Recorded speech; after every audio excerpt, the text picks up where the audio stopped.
Every fighter believes the ground belongs to the man who puts you there. Tokyo, 1971. A martial arts summit.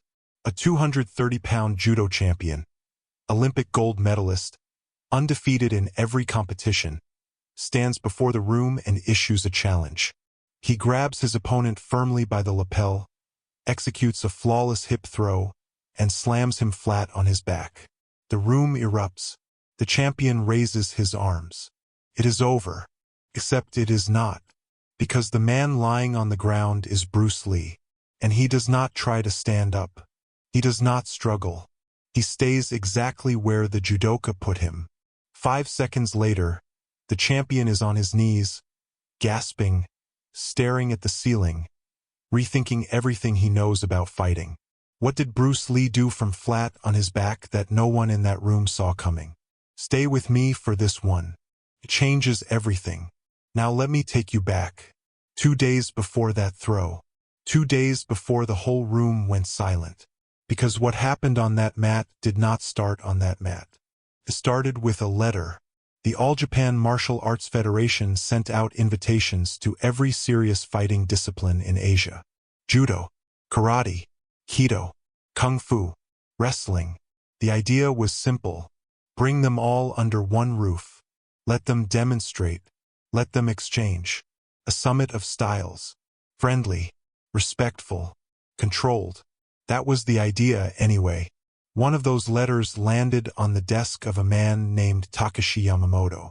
Now here is the thing about Yamamoto. He was not just a judo champion. He was the judo champion. Olympic gold in 1968. 6 straight years undefeated in international competition. 230 pounds of technique and raw throwing power. The kind of man who walked into a room and the room adjusted itself around him. Not because he demanded it, because his presence did it for him. His training sessions were legendary.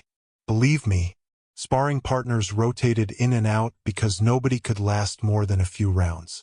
He had a grip that other fighters talked about the way normal people talk about the weather. Constant. Unavoidable. Once Yamamoto grabbed your collar, the next thing you felt was the ceiling spinning above you and the mat slamming into your back. That was his world. Grab, throw, win. Over and over. For 6 years. His coach, an old man named Endo, read the summit invitation out loud in the dojo one morning. Yamamoto barely looked up from his stretching. He already knew he would go. Not because he was curious about other styles. Because he believed there was nothing to be curious about. Judo was the answer. Everything else was decoration. Now get this. Another invitation landed in Hong Kong. At a small, private gym with no sign on the door. Bruce Lee read it while standing. He did not sit down to consider it. He did not consult anyone. He folded the letter, put it in his back pocket, and went back to training. Lee was not coming to Tokyo to compete. He was coming to watch, to study, to ask questions. That is what most people never understood about him. He was not a man who wanted to beat everyone. He was a man who wanted to learn from everyone. But he also was not a man who backed down when tested. And that distinction matters. It matters a lot. When Lee arrived in Tokyo, the whispers started almost immediately. He walked through the hotel lobby and heads turned. Not because he was famous. Not yet. Not in the way he would become. But because the martial arts world is small, and in that world, Bruce Lee was already a name people argued about. Some respected him, called him a genius.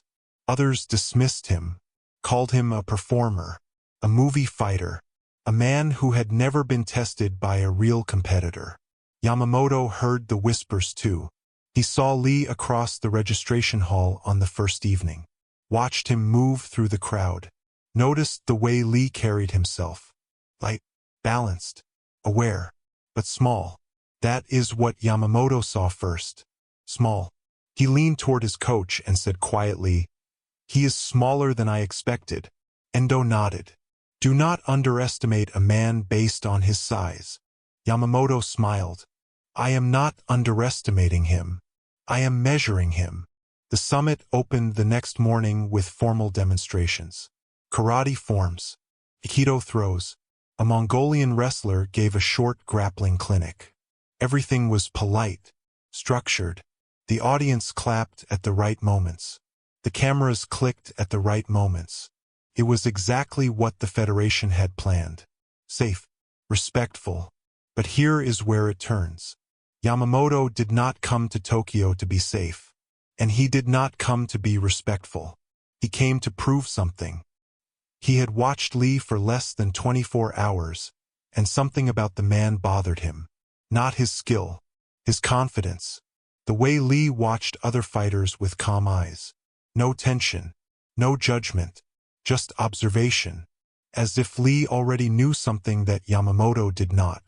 And that feeling, that quiet sense of being outmatched without a single punch being thrown, is what pushed Yamamoto to the microphone. The afternoon session was winding down. Demonstrations were finished. The host was preparing closing remarks. And then Yamamoto stood up, walked to the front of the room, took the microphone, and in front of every martial artist, every journalist, and every camera in that building, he issued a direct challenge. I would like to invite Mr. Bruce Lee to a friendly demonstration.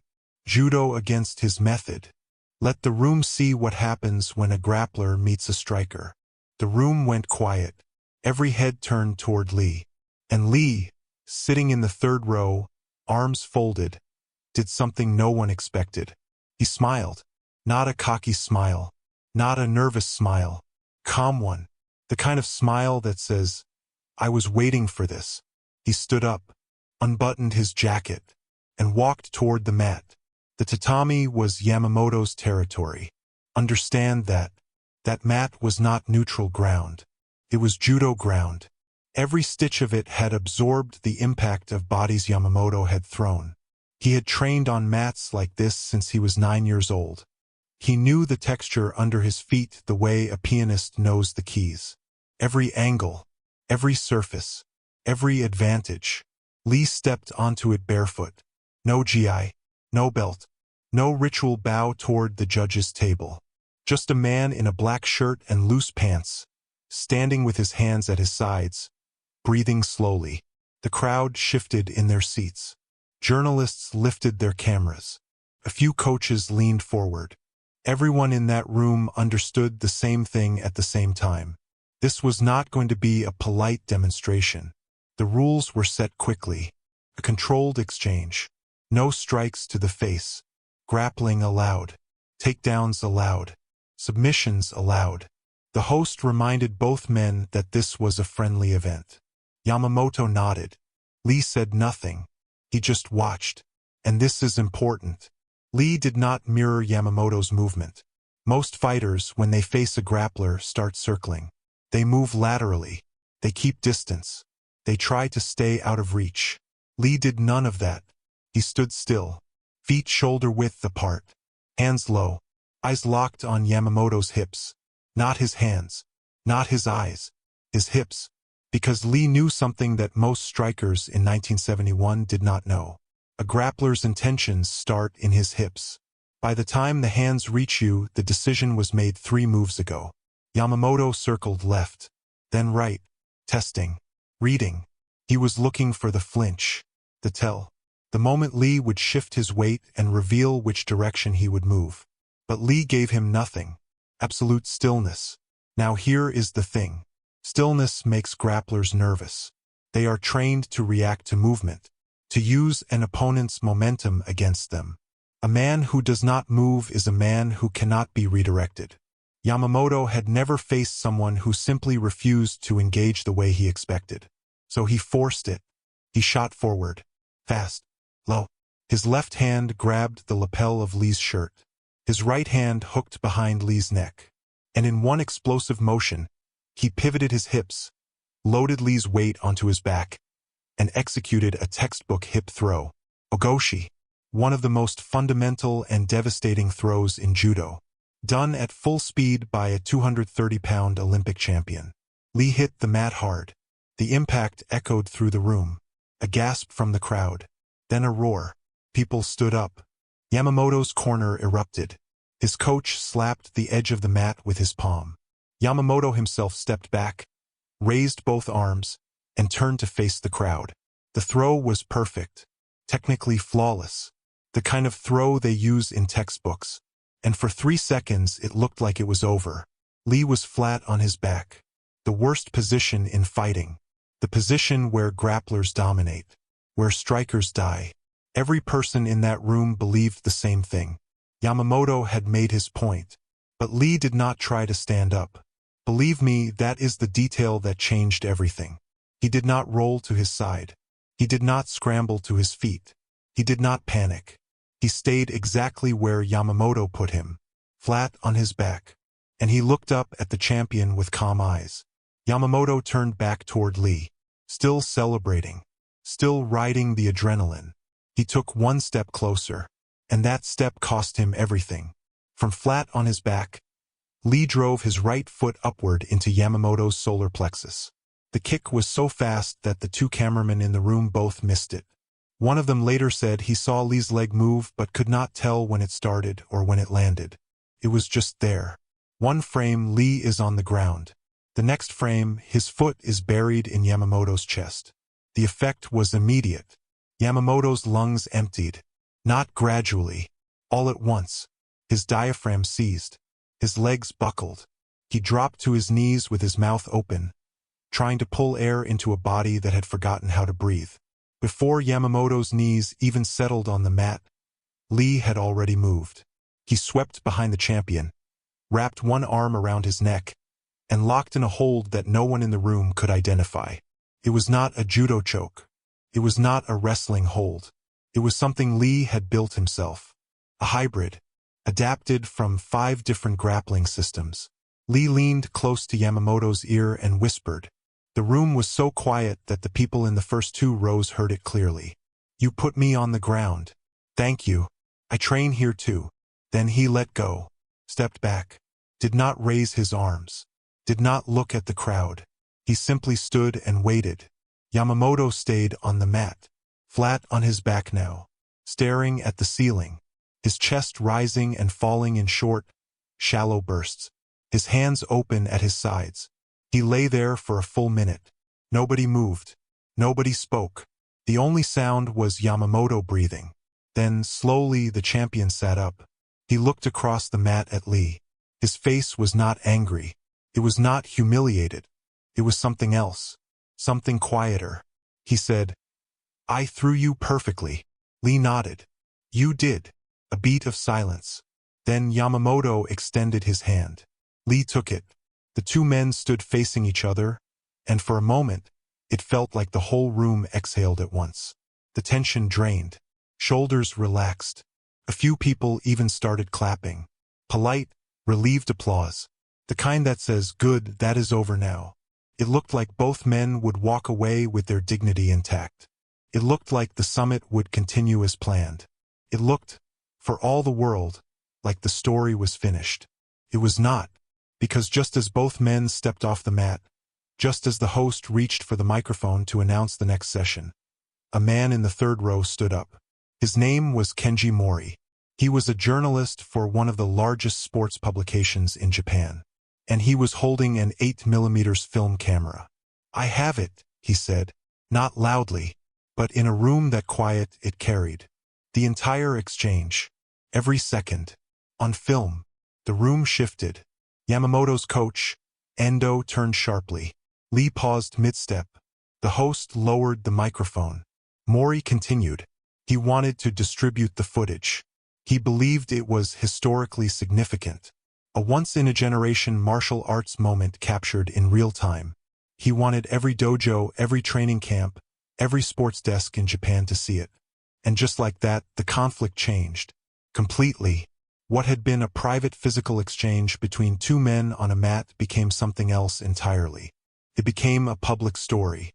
And public stories, believe me, are the most dangerous kind. Because once a story belongs to the public, no one controls it. Endo moved fast. He crossed the room, put his hand on Mori's camera, and said firmly, "That film does not leave this building." Mori pulled the camera back. "This is journalism. It is already mine." Lee said nothing. He watched the argument unfold. He understood what was happening before anyone else in the room did. The throw was not the problem. The reversal was not the problem. The problem was the story. The story of a 230-pound Olympic champion being dropped to his knees by a man 60 pounds lighter. On his own mat, in his own country. That story on film would end Yamamoto's reputation as he knew it. Within hours, it started. Mori made copies. He was efficient and determined. By that evening, the footage was circulating through martial arts circles in Tokyo. By the next morning, it had reached Osaka. Then Kyoto. Dojo owners watched it on small projectors in back rooms. Coaches gathered students around flickering screens. And every single one of them saw the same thing. The undefeated judo champion, flat on the mat, gasping for air, while a man half his size stood calmly above him. Yamamoto's phone rang before breakfast. His federation representative.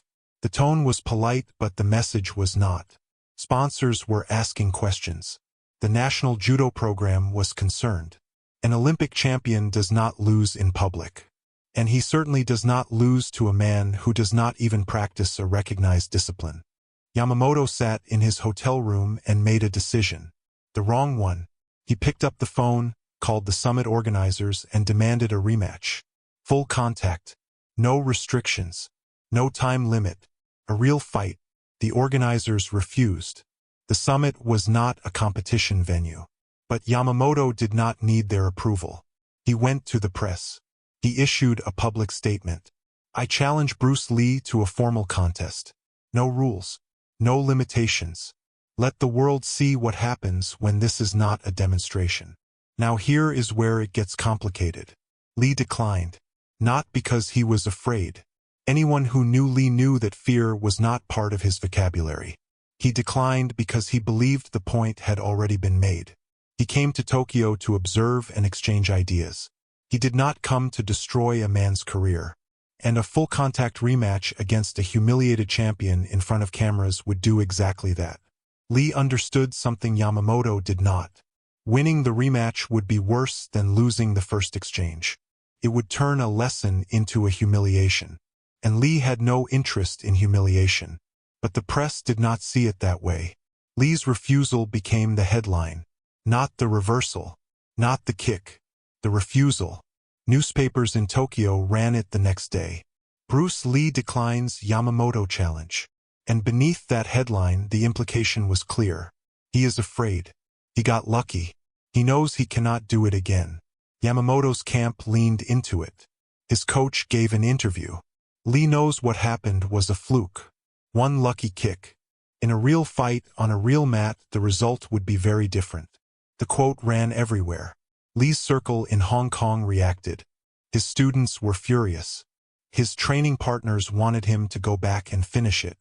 His reputation, which he had built technique by technique over 15 years, was being rewritten overnight by a story he did not start and could not control. And then came the second mistake. Not Lee's, not Yamamoto's, but it came from their world, and it made everything worse.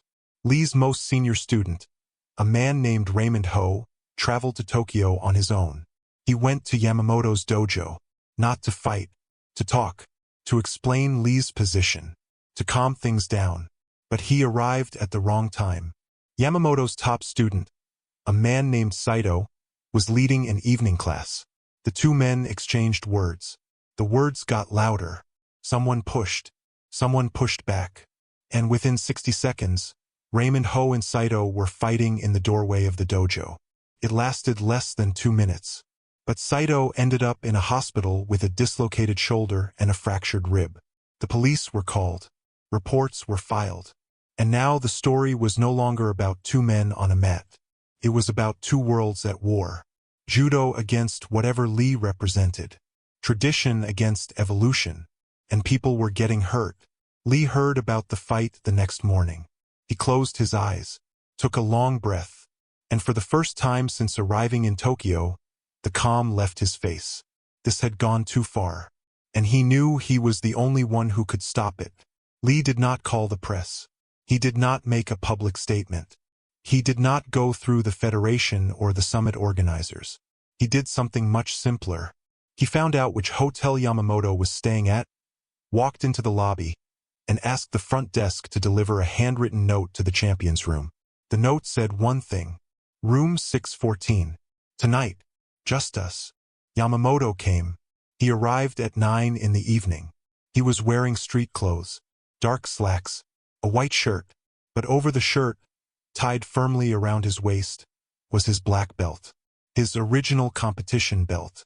The one he had worn in every major victory since 1965. The one his coach had given him after his first national championship. He did not wear it because the meeting required it. He wore it because he needed it.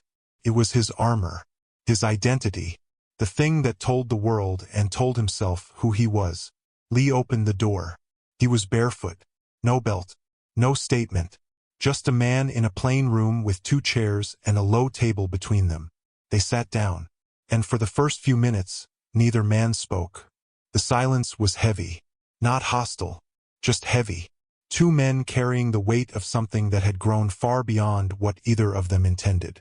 Yamamoto broke the silence. You humiliated me. Lee shook his head slowly.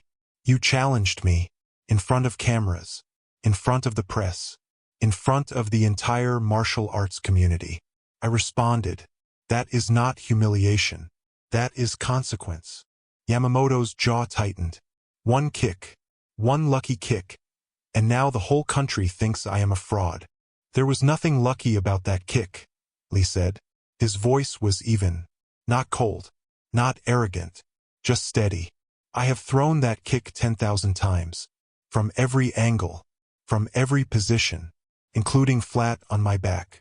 I trained that kick because I knew, someday, a man like you would put me on the ground and believe the fight was over. That landed. You could see it in Yamamoto's face. Not anger, something deeper. The realization that Lee had not beaten him with talent or speed or instinct. Lee had beaten him with preparation. Lee had studied judo. He had studied wrestling. He had studied every grappling system he could find. Not to master them, to understand them, to know what a grappler would do before the grappler did it. Yamamoto stared at the table. You studied my art. I studied every art, Lee said, because no single art is complete. Yours is powerful, beautiful even, but it assumes the fight stays in one place, that the man on the ground is always at a disadvantage. I do not make that assumption. I do not make any assumptions. That is the difference. Now get this. Yamamoto did not argue. He did not defend judo. He did not list his titles or his medals or his years of dominance. Instead, he asked a question that surprised even Lee. Then why did you not accept the rematch? Lee leaned forward. Because I would have won, and winning would have destroyed you, not your body, your spirit. Your students would have watched their teacher fall twice. Your federation would have abandoned you. Your country would have turned its back on you. And for what? To prove something I already proved in 5 seconds on a mat. The room was quiet for a long time after that. Then Yamamoto did something extraordinary. He reached down, untied his black belt, and placed it on the table between them. He did not throw it down. He did not toss it in frustration. He laid it down carefully, gently, the way a man sets down something sacred. Then what am I? He said. His voice was raw, not broken, raw. The voice of a man standing at the edge of who he used to be, looking out at something he does not yet understand. Lee looked at the belt, looked at Yamamoto, and then he pushed the belt back across the table. That belt is yours, Lee said. You earned it. Every throw, every competition, every hour on the mat. That is real. What you do next with it is the real fight. Not the one against me. The one against the idea that what you already know is all there is to know. Yamamoto picked up the belt, held it in both hands, and for the first time since the summit, the tension in his shoulders released. Not all of it, but enough. The 2 men sat in that room for another hour. They talked about technique, about training, about the future of fighting. Lee demonstrated 2 ground positions he had adapted from Brazilian grappling. Yamamoto showed Lee a grip break that had never been taught outside his dojo. They were not enemies anymore. They were not even rivals. They were two men who had found, in the most painful way possible, that they had something to teach each other. If this story has kept you here this long, do me a favor. Hit subscribe. That is all I ask. Now let me tell you how this ends. Because the ending is the part that matters most. 3 weeks passed. Lee went back to Hong Kong. He returned to his gym, to his students, to his routines. He trained every morning before sunrise. He worked on new combinations in the afternoon. He ate dinner with his family. From the outside, nothing had changed. But the people closest to him noticed something. He was quieter, not distant, just thoughtful.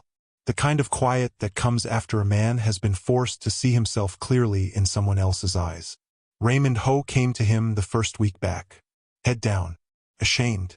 He had heard about the private meeting with Yamamoto. He knew that his fight with Saito had made everything worse. He expected Lee to be furious. Lee was not furious. He sat Raymond down and said, "You went to Tokyo because you believed in me. I understand that. But believing in someone does not mean fighting their battles. It means trusting them to handle it." Raymond nodded. He did not speak for a long time. Then he bowed and he left. He never spoke publicly about the Tokyo incident again. Meanwhile, something was happening in Japan that nobody expected.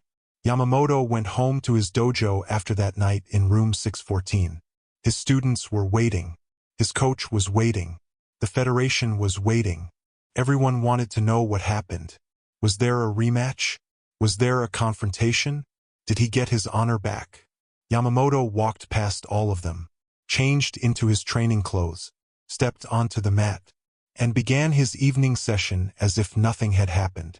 His students looked at each other. His coach frowned, but nobody said a word. The next morning, Yamamoto did something he had never done in his entire career. He left his dojo, walked 6 blocks east, and stepped into a boxing gym. A small one, run by a retired middleweight named Tanaka. Yamamoto stood in the doorway and watched. He watched the footwork, the head movement, the way the boxers used angles he had never considered. After 20 minutes, Tanaka noticed him and walked over. "Can I help you?" Yamamoto said, "I want to understand how you move." Tanaka looked at him, recognized him, and to his credit, he did not ask why the greatest judo champion in the country was standing in a boxing gym asking questions. He simply said, "Take off your shoes. Step inside." Yamamoto trained there twice a week for the next 3 months. Quietly, without announcement. He told no one. His federation would not have approved. His coach would have called it betrayal. But Yamamoto was no longer training for his federation or his coach. He was training for himself. For the first time in years, he was learning. Not perfecting what he already knew. Actually learning something new. And believe me, for a man who had spent his entire life being the best at one thing, that took more courage than any throw he had ever executed. He also visited a wrestling club in Osaka, watched the grapplers, asked about leg attacks which judo had banned from competition decades earlier. The wrestlers were suspicious at first. A judo Olympic champion walking into their gym felt like a trick. But Yamamoto was patient. He came back 3 times before anyone agreed to spar with him. When they did, he lost. Repeatedly. And each time he got up, reset, and asked, again. Word got around. Slowly, the martial arts community in Japan began to hear that Yamamoto was cross-training. Some called it weakness. Some called it desperation. His old coach, Endo, heard about the boxing gym and confronted him. "You are disgracing your lineage," Endo said. Yamamoto looked at the man who had trained him since boyhood. The man who had given him his first belt. The man whose approval had shaped his entire life. And he said, "I am honoring it." For the first time, Endo left the dojo that day. He did not return for 2 months. When he finally came back, he stood in the doorway and watched Yamamoto teaching a class. The techniques were still judo. The throws were still textbook. But mixed in, here and there, were new movements. A boxing slip. A wrestler's level change. Small additions. Nothing dramatic, but enough to tell Endo that the man on the mat was not the same man who had left for Tokyo. The film reel from the summit eventually faded from public conversation. These things always do. A new scandal replaced it. A new champion emerged. The world moved on the way it always moves on. But in private martial arts circles, the footage became legend. It was passed from dojo to dojo, coach to coach, student to student, not as proof that judo had failed, but as proof that no single style had all the answers. Lee never spoke publicly about the encounter. Journalists asked. Talk show hosts asked. Other martial artists asked. Lee gave the same answer every time. He threw me perfectly. I have nothing but respect for him. That was it. No elaboration. No victory lap. No philosophical lecture. Just 7 words that said everything and nothing at the same time. Then one afternoon, a letter arrived at Lee's school in Hong Kong. Handwritten. Mailed from Tokyo. No return address. But Lee recognized the handwriting from the summit registration forms. He opened it standing up. The same way he had opened the invitation that started all of this. The letter was short. Just 2 lines. You were right. The ground does not belong to the man who puts you there. It belongs to the man who knows what to do once he is there. Lee read it twice, folded it carefully, and placed it in the top drawer of his desk, next to the original summit invitation. 2 letters. One that started the story, one that finished it. He closed the drawer, walked back to the training floor, and began his next session. Now, I started this story by telling you that every fighter believes the ground belongs to the man who puts you there. And maybe that is true in fighting. But this story was never really about fighting. It was about something older. Something that applies to every single person listening right now. Whether you have ever thrown a punch in your life or not. Where you land is never as important as what you do once you are there. Yamamoto learned that on a mat in Tokyo. Lee already knew it. But even Lee learned something that week.